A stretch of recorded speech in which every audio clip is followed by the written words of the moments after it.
ubuhanuzi bwabaye bwinshi, runaka arakuroga, runaka arakwangiza, ariko nyamara hari imbaraga satanike zinjiriye mu bantu bituma abantu bumva nabi ibiriho bivugwa, ntibatekereza neza ibiriho bikorwa cyangwa ibikenewe. Icyo Imana ikeneye ni ukubona mugenzi wawe umufitiye umumaro, mugenzi wawe umuhereza icyo wakagombye kuba umuhereza. Ubeshejeho wakwibaza ngo none se niba ari ubeshejeho kubera iki umubyeyi ubyara agapfa akarusiga, ese ko utatekereza aho urusize? Bivuze ngo ubuzima bwacu dutuyemo, ubuzima bwacu turimo, uvuga ngo tubushyigikiwemo na Yesu. Igisubizo cy'uko bazagumana n'Imana ntabwo ari igisubizo cy'uko Imana izabajyana icyo gihe, kuko nivugana nawe ariko ukananirwa kwera no gukiranuka, byanga bikunda uzasigara. Niguha iby'isi ariko iby'ijuru ntabyo uzabona.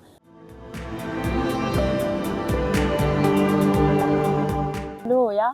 Amina. Turashimira Imana ikomeje kuturinda, kandi nanone dukomeje gukomeza umurimo w'ivugabutumwa muri ubu buryo, gutangariza abantu yuko Imana ikiriho kandi igikora, ariko kandi igishaka, igihamagara kandi gikeneye gutanga ubugingo kuba bushaka. Imana y'amahoro nitugirire neza. Tugarutse rero turi mu ijambo ry'Imana, dushaka kuganira ikintu kijyanye n'umunaniro wo mu mwuka, ingaruka z'umunaniro wo mu mwuka. Imana y'amahoro itugirire neza kandi idufashe kubyumva no kubijyana namo mu murongo. Hanyuma birashoboka ko waba waragize umunaniro nawe wo mu mwuka, akagira ibintu bipfa bigupfana, uwo wari we ntukaba utakiriwe, wari umuririmbyi n'ubu ukiriwe, n'umuvugabutumwa ukaba utakiriwe. Ashaka kukuganiriza, ndashaka ko tuganira ku munaniro wo mu mwuka. Wari umuhanuzi waciwe intege n'ibiri kuba n'ibyo ubona, ariko ndagira ngo ubwire ngo urakwiye kugaruka, urakwiye guhembuka, urakwiye kwivuza uwo munaniro wo mu mwuka, ugasaba imbaraga z'umwuka kugira ngo ubashe kugera aho Imana ishaka ko ugera. Aho uri, aho wicaye, aho uryamye, aho wagwiriye si higushaka, ahubwo aho igushaka ni ukuba mu mbaraga kugira ngo ubashe kuzamura n'abandi. Ari nacyo gitumye natwe turi hano, kugira ngo tubyibukiranyeho, tubibutse ko Imana ibakeneye. Mwakoraga neza, Imana ibishimira, iracyabakeneye, irabibutsa ko ibakeneye mu mwanya mwakoreragamo. Ese aho hantu ntabwo Imana ikiri kuhababona, kandi nta wundi uzagusimbura muhanuzi we, nta wundi uzagusimbura muririmbyi we, nta wundi uzagusimbura aho hantu umuvugabutumwa aho wavuye, ntawe uzagusimbura wa mugabo mu rugo rwawe wataye warusengeraga, ntawe uzagusimbura wa mugore mu rugo rwawe urimo urasiga, nta muntu uzagusimbura, ahubwo n'urwawe n'ushinzwe kurusengera ni wowe nyirarwo. Uwo ni umunaniro wo mu mwuka, uwo ni umunaniro wagize wo mu mwuka. Naje kukubwira ngo vaho ngaho, byuka urabagirane, kuko umucyo w'Imana uje. Hanyuma wambara imbaraga, utuze umutima, wongere usenge, Imana iguhe ku mbaraga z'umwuka wera. Imana y'amahoro nitugirire neza. Tugiye kwifashisha umuririmbyi wa 361, hanyuma umuririmbyi tubwumve neza, tumufatakanyije. Imana y'amahoro idufashe umuririmbo mwumva neza, umuririmbe mu kigahugu, umuririmbo mwumva uko hari icyo ashaka kuvugana nawe uyu muririmbyi.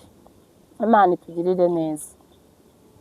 Uwo njyanikomezaho nta wundi ni Kristo, reka mubashimire nti Yesu ni umpagije. Yanyitangiye w'ikiru, angura amaraso ye, nuko anyuzuza n'Imana. Yesu ni umpagije. Yanyitangiye w'ikiru, angura amaraso ye, nuko anyuzuza n'Imana. Yesu ni umpagije. Nubwo ab'isi ari abatunzi, Yesu ni umpagije. Bafite iby'igihe gito, arampaza wenyine. Nta mugisha uri mu by'isi, n'umuramu utumuka. Ibya Yesu ntibishira, arampaza wenyine. Nta mugisha uri mu by'isi, n'umuramu utumuka. Ibya Yesu ntibishira, arampaza wenyine.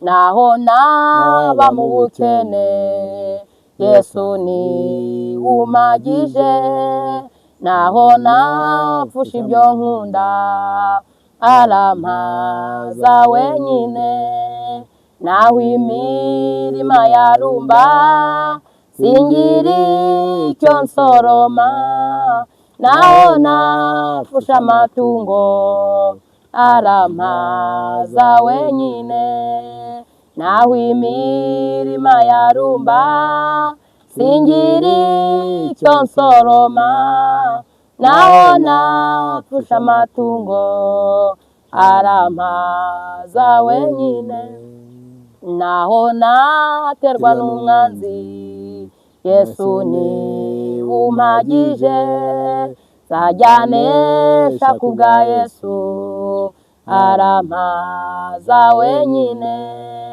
naho nahanwa n'inshuti niko bamumereye niwe nshuti iruta izindi arampaza wenyine naho nahanwa n'inshuti niko bamumereye niwe nshuti iruta izindi arampaza wenyine ubwo nzagera mu rupfu yesu azaba ampagije azanjyana iwe nduhuke yesu azaba ampagije nzaba nambutse rwa ruzi zamutse njya mu ijuru zamwirebera mu maso yesu azaba ampagije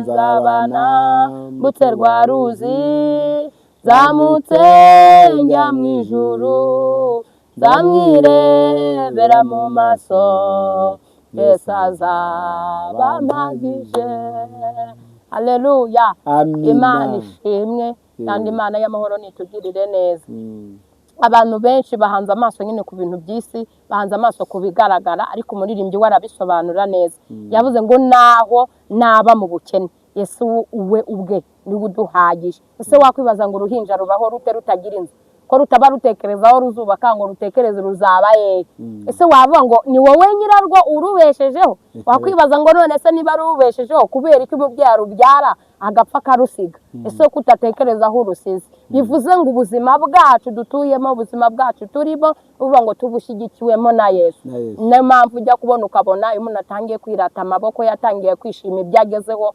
n'iyo igiye kumukenera imuhamagaye iyo ibona aziyemera cyane atazahesha imana icyubahiro ibikuraho imana y'amahoro itugirire neza ariko umuririmbyi yavuze ngo wongera nikomezaho nta wundi ni Kristo yavuze ngo reka mubashimire niwe umpagije imana ishimwe abo duherukana mu kiganiro cy'ubushize twaganiye ku kintu cyitwa imbaraga zikorera kuri tere izo mbaraga zikorera kuri tere ni imbaraga zikora aho uburwayi buremereye bwaje ni imbaraga zikorera kuri tere aho ubusazi bisazi abantu basigaye babura ubasengera kubera iki babuze imbaraga zarabashiranye abantu batakaje imbaraga batakaje kwizera ntago bakizera ese kwizera kwagiye kiyakoraga icyo gihe kera n'ubu ari igikora ese byagenze gute imana y'amahoro itugirire neza tuje mu ijambo rero ryitwa umunaniro wo mu mwuka imana itugirire neza hanyuma narindimo mvuga ngo imana y'amahoro tugiye kureba ku cyo bita umunaniro wo mu mwuka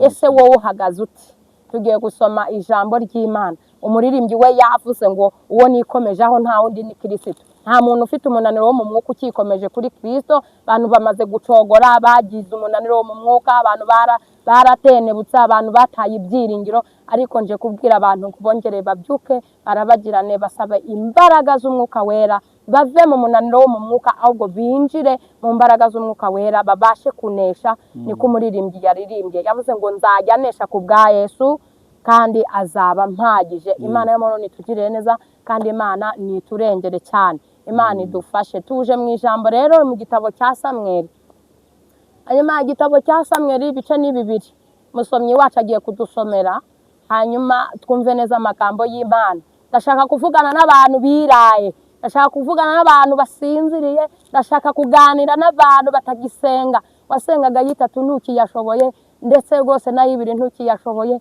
nyamara aho niho wambaraga imbaraga z'umwuka wera. Wagiraga gutyo ugahugurana ukegera bene so, urukundo mu bantu rwarakonje, umuntu asigaye areba umuntu akamubonamo ikindi kintu, nyamara si uko Yesu abishaka. Ashaka ko twibonanamo, ashaka ko buri wese areba mu muntu w'umuvandimwe. Igihe cyose utagifite urukundo gute uzabwira abantu ngo nibakundane kandi udafite urukundo? Ariko ndashaka kubabwira ngo mureke tuve mu munaniro wo mu mwuka, hanyuma tusabe imbaraga z'umwuka wera zitubashisha kongera gusubira mu byo twaretse, mu byo twananiwe gukora, mu byo tutagikora kandi twakoraga. Abantu ntibagifasha, abantu ntago bacyambikana, n'uwambikanye asigara ari kuvuga ati barandoga, ubuhanuzi bwabaye bwinshi, runaka arakuroga, runaka arakwangiza, ariko nyamara hari imbaraga satanike zinjiriye mu bantu, bituma abantu bumva nabi ibiriho bivugwa, ntibatekereza neza ibiriho bikorwa cyangwa ibikenewe. Icyo Imana ikeneye ni ukubona mugenzi wawe umufitiye umumaro, mugenzi wawe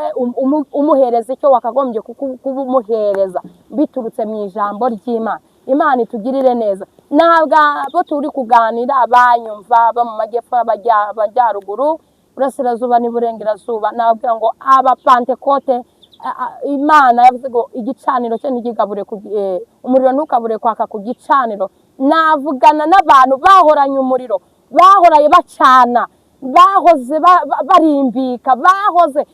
Igihe nicyo gihe, iki nicyo gihe cyo kugira ngo twongere ducane. Iki nicyo gihe cyo kugira ngo murokore wongere ubyuke urabagirane, ucane umuriro utazima, kuko Imana ishimwe uwo umuntu yacanye niwe agiye kota. Imana y'amahoro itugirire neza. Hanyuma none niba unaniwe uratashye ute? Uracaniza ukuye hehe? Imana y'amahoro igukiza umunaniro wo mu mwuka. Reka umusomyi adusomere igitabo cya Samweli ibice 2 umurongo wa 30, hanyuma tuganire ku magambo y'Imana. Akoze reka dusome igitabo cya mbere cya Samweli ibice 2 umurongo wa 30. Haravuze ngo yego, icyo gitumye Uwiteka Imana ya Isirayeli ivuze iti, ni ukuri nari navuze yuko ab'inzu yawe n'ab'inzu ya so bazajya bagendera imbere yanjye iteka ryose.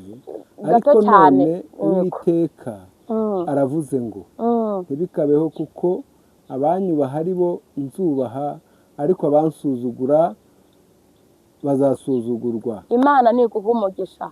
Uyu ni umugabo witwa Eli, umugabo tuzi twese ko yakoreye Imana kandi ayikorera akiri mutoya. Ndashaka kuganira n'abantu bamaze igihe mu by'Imana. Twahoze tuvuga mu kiganiro cy'ubushize ko Imana ije kurebana n'abantu bamaze igihe mu by'Imana, ariko itaje kureba igihe bahamaze, ahubwo ije kureba icyo bahakoze. Imana itugirire neza. Tugarutse rero turi kuvuga ku ijambo ry'Imana, dusanga ibihamya by'abantu bagiye bamara igihe kirekire mu nzu y'Imana, ariko noneho Imana yazi igasanga nta n'ikintu bahamaze. Imana y'amahoro itugirire neza. Dusomye aya magambo rero avuga kuri Eli, umukozi w'Imana Eli, watangiye akorera Imana mu gihe cya kera mu batubanjirije, akorera Imana kiranutse, akorera Imana avugana nayo. Uyu muhungu nubwo yari mu nzu y'Imana, ariko ntabwo yahabaye atari mu butayu, ntabwo yahabaye atari mu butayu, yahabaye ageragezwa, yahabaye anyura mu ruganda, yahabaye bamutuka. Buriya baravuga ati ni umugabo w'inkorabusa, nta bwenge agira, ntabwo ababuze ibyo akora. Nawe yahabaye buriya bamuvuga, bafite ukuntu bamurwanyaga, ariko akomeza agomana n'Imana, akomeza atindana nayo. Uwo mwana witwa Eli yahageze ari muto, arasoreka, agera ubwo ashaka, agera ubwo abyara, abahungu be baraza.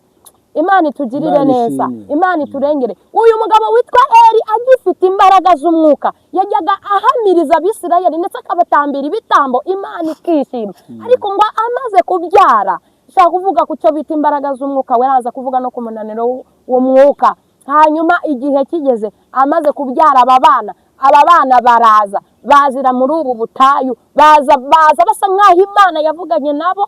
Imana iri kugenda isohoza amasezerano. Iyo usubiye inyuma mu gitabo cya Yeremiya 31, Imana yigeze ibabwira neza yuko izabatera itazabarandura. Iravuga ngo izabaha umugisha. Irababwira ngo ibiraro byabo ntibizongera kuburamo amashyo. Iravuga ngo kandi haye umugisha imirima yabo izongera yera. Iravuga ngo izongera yera imizabi. Iravuga ngo kandi ngo abazayenga baja babo bazayenga, ngo bazayiryaho bumva uko iryoshye. Bavuga ngo Imana yacu. Hanyuma rero Imana yitangiye kujya igenda isohoza amasezerano. Aba bana mu bukure bwabo ntago bigeze bamenya iby'ubutayu se yanyuzemo. yagerageje kubibigisha ariko kuko batabinyuzemo ntabwo babihaye agaciro. Ni nayo mpamvu Imana y'amahoro iri kugenda itunyuza mu bintu bikomeye, ni ukugira ngo ahazaza nidutabara tutazibagirwa. Imana y'amahoro itugirire neza. Ari nayo mpamvu ibitugerageza bigomba kubaho, ibitugerageza bigomba kudusatira. Hanyuma ndavuga ku kintu cyitwa imbaraga z'umwuka. Uyu mugabo witwa Eli amaze gukomeza kuba muri izo ntambara, ariko ngo abana baramunanira. Umurengwe uraza, abantu bafite umurengwe muri iyi minsi, abantu bararenzwe, gusenga byaragabanyutse, abantu ntibagisenga. Twa dusenga turi mu ntoki, tutaha turyama mu mashara no mu birago. Abantu babonye ubushobozi bugura umukeka, babonye ubushobozi bugura igitenge cyiza gakenyera kajya gusenga, ariko gusenga byabananiye. Bamaze kubona ubushobozi, bari kujya gukora bakabona amafaranga, ariko gushima byanze no kunyurwa. Abantu ntabwo bari gushaka kunyurwa n'ibyo bafite. Abantu ntabwo bari gushaka kunyurwa naho Imana ibagejeje. Abantu ntabwo bari kureba iterambere Imana igenda ituzanira. Turi kuva mu bwiza tujya mu ndeko turahumye. Imana y'amahoro iduhumure, iduhe ku mbaraga z'umwuka wera, kandi yongere dukore ku matwi, twongere kumva Imana, dukore ku maso, twongere turebe. Twabashaga gusenga icyo gihe, tugasenga tutagira n'imyambaro ikwiriye, ariko uyu munsi tuyifite, ntabwo turi gukenya ngo tujye gusenga. Imana y'amahoro ntabwo ari uko ibishaka. Hanyuma rero Imana ntabwo ishaka uwo murengwe. Imana yashaka ko abantu bagabanya umurengwe bagasenga, kuko ibibarwanya byo ntibizabura kubarwanya, ahubwo bakeneye imbaraga z'umwuka wera. Uwo munaniro wo kutiyiriza ubusa, uwo ni umurengwe.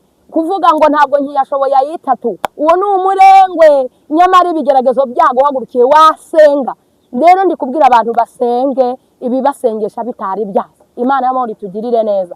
Umugabo witwa Eli nawe gomaze kubona urubyaro rurimo rumuzengereza, arahugura, ariko igihe cyo guhugura noneho arananirwa, kugeza igihe bageze igihe bararengwa, batangira no gufata abagore barabasambanya. Nuko biri ubu ngubu bantu bari gusambana, basambana. Ibyaha by'ubusambanyi bibabaje Imana, birakaje Imana. Ubusinzi burakaje Imana, ubwo wese n'ukwikinisha n'ubutinganyi bibabaje Imana. Ibyo bintu ntabwo Imana izabyihanganira. Imana izaza guhana no guhemba. Imana itugirire neza. Ahubwo nabwira abantu, nimuze twiyunge n'Imana, niko Uwiteka avuga. Hanyuma dusabe imbaraga z'umwuka, dusabe amasengesho menshi, tuyasenge, twongere twihane, kuko Imana yarambwiye ngo kwihana no kwatura ni ibintu bibiri bitandukanye. Imana rero ntabwo ishaka repetition zo kwatura, ariko mu kanya ukongera ugasohoka ugasubira mu byaha. Aho kugira ngo usenge usiribanga urusengero, wabireka ukagenda ukabikora ukaryoherwa, wazabirangiza ukagaruka. Imana rero irashaka yuko tuyibwiza ukuri. Kuba wajya gusambana ejo ukaza ugakenyera, ukaza ukatwereka yuko umeze neza, ibyo ntacyo bibwiye Imana. Uratwihishamo twe kuko tutari bukubone, nitunakubona ntibinemewe ko tugukoraho, ariko Imana ije kukwirebera, iraza kwivangurira. Imana muri iyi minsi buri wese agiye kumenya undi. Imana y'amahoro itugirire neza. Ibi bigiye gusobanuka mu minsi igiye kuza. Imana y'amahoro idufashe. Eli baramunaniza, nawe atangira kugira umunaniro wo mu bwonko, atangira kubona byarenze, kuko ntibazi ubutayu, ntabwo bazi uko byagenze, ntabwo bazi ubutayu yanyuzemo, ntabwo bazi inzara yamuriye, ntabwo bazi ukuntu yabuze n'amazi yo kunywa, ntibazi ayo yasenze uko angana. Muri make bo baje basanga rwuzuye, umurenge ubafashe batangira gusambana. Abantu benshi barakwiye gusobanukirwa. Imana y'amahoro itugirire neza. Maze iminsi ndimo mbwira abantu, Imana y'amahoro ije ikagarura Pentekote ya kera. Uyu munsi wa none twakwiyirukana, kuko Pentekote ya kera ntabwo yigeraga ica hejuru y'ibisi, ntabwo bigeraga bavuga ibintu bitariho, ntabwo bigeraga batanga ubwo buvuzi bw'amanjwe. Ariko uyu munsi wa none turi kuvuga ibintu tubica hejuru ngo bataduhana, ariko Imana ije kubihanira. Nubwo bimeze bityo, Imana itugirire neza. Imana idukomeze. Uyu mugabo yarananiwe, agira umunaniro wo mu mwuka, kugeza ubwo Imana yarakaye ubwayo, ihita ibona ko ntacyo kimaze kandi yarahamaze igihe, irabakaraba. Niyo magambo dusomye aha ngaha, imaze kubitegereza ihita ibona ko nta mumaro nta n'umusaruro bagifite, kandi yari yarabavuzeho neza. Nkabwira abantu ngo kuba yaravuganye nabo si igisubizo cy'uko urugendo barurangije, si igisubizo cy'uko bazagumana n'Imana, ntabwo ari igisubizo cy'uko Imana izabajyana icyo gihe. Kuko nivugana nawe ariko ukananirwa kwera no gukiranuka, byanga bikunda uzasigara. Niguha iby'isi ariko iby'ijuru ntabyo uzabona. Abantu rero nkababwira ngo bareke kwibesha ubugingo, ahubwo bave mu byaha dukora ibyiza, hanyuma kandi dusaba imbaraga z'umwuka, kuko umuntu wamaze kunanirwa wagize umunaniro wo mu mwuka ntabwo aba akiri kumva iby'ubugingo, ntabwo aba akireba inzira z'igisiyoni. Imana y'amahoro itugirire neza kandi Imana idufashe. Iyi Mana irashaka ko twongera tukagwiza imbaraga z'umutima, tukagira imbaraga z'umwuka, tukava mu munaniro wo mu mwuka. Umuntu wamaze kugira umunaniro wo mu mwuka ntatinya gusambana ari pasiteri, ntatinya gusambana ari mushumba, ntagatinya gusambana ari diyakoni, ntagatinya gusambana ari umuhanuzi runaka. Turabaza bagenda basambana, bagenda batwita inda ziri aho zidateganyijwe, nyamara byabaye muri ubwo buryo. Abo bantu bafite umunaniro wo mu mwuka, nibasubire ku isoko, nibave ku isoko y'ibiziba, bongere bagaruke. Yesaya bivuga neza 5:5, aravuga ngo muze mugure murye, yavuze ngo mugure vino n'amata. Ese niki gituma mugura ibidahaza bitari byo kurya nyakuri? Imana itugirire neza. Abantu bagiye bagura ibidahaza, bagura ibidakwiye, ariko Imana irashaka ko tugura ibiryo bifatika kandi bifite imbaraga.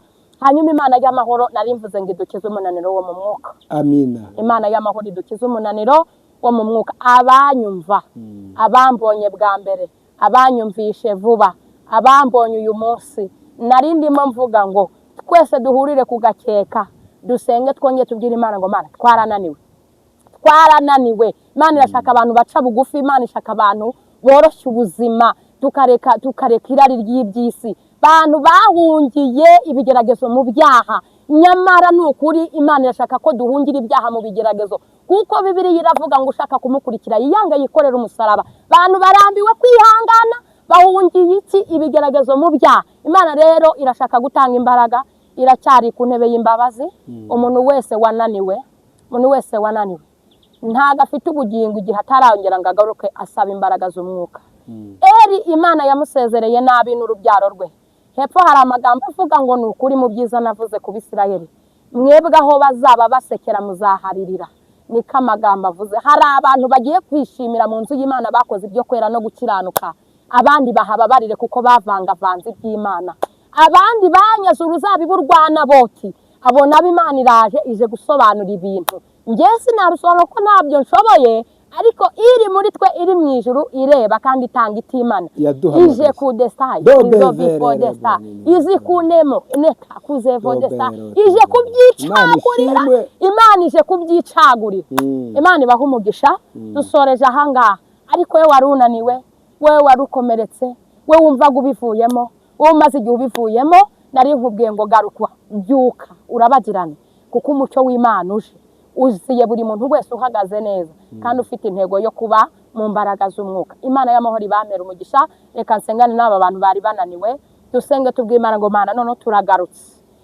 Warishingiye ntiwasaba imbabazi, warishingiye usabye imbabazi ntiwabyizera, waraguye inzoga urasama nurikinisha ukora ibizira. Garuka, va mu munaniro wo mu mwuka, kuko ubugingo ntabwo uzabona. Umunaniro wo mu mwuka ukohereza ni mu kurimbuka. Va mu munaniro wo mu mwuka utazarimbuka nk'uko Eri yarimbutse. Imana y'amahoro itugirire neza. Navuze ngo mu kiganiro cy'ubushize nababwiye neza ko Imana itazigera ireba igihe umazaho, ahubwo izareba icyo wahamaze. Imana ikumara umunaniro wo mu mwuka kugira ngo ubashe kugira umumaro umarira Imana n'igihugu, hanyuma tukugirira icyizere, Imana ikugira icyizere, hanyuma ikwandikaho ubugingo. Ureke kwirata ubugingo utaratura mu mbabazi nk'uko Dawidi yazihawe akaba umwami, atari uko kandi atari yarakoze ibyaha. Yego nibyo wakoze ibyaha, nibyo ariko wiherayo, witindayo. Tebuka, Yesu araje. Gumana na Yesu, umusaba imbaraga z'umwuka wera, agukiza umunaniro wo mu mwuka, ukomeze urugendo, hanyuma Imana ikwishimire. Reka dusenge. Turagushimiye Imana yacu, Imana yumva gusenga, Imana ikiza umunaniro, Imana ihembura, Imana igarura abagiye, Imana yambika imbaraga, Imana ikora ibidasanzwe. Reka urengere ubwoko bwawe mu gihugu cy'u Rwanda no hanze yacyo, uhembura abari bafite umunaniro wo mu mwuka. Kandi aya magambo unyemerere uyaherekeze, unyemerere Mwami mutware. Ntabwo ndi hano nshaka ngo abantu bambone, ahubwo nshaka hano ngo ivugabutumwa rigende neza. Ndifuza nyiribihe ko wariherekeza, ko ryagira aho rikura abantu rikagira aho ribageza, kuko niko Hana yavuze kuri Imana yica kandi gakiza. Abantu bakize umunaniro mu mwuka, ubwo nibwo batazakumenyera, ahubwo bazatinya izina ryawe, bagukorere bakubaha. Urakoze buri wese wakiriye aya magambo, amubere kandi amubere inkomezi, amubere ingabo imukingira ku manywa na nijoro mu izina rya Yesu, amen. aho ugiye kungurukana sha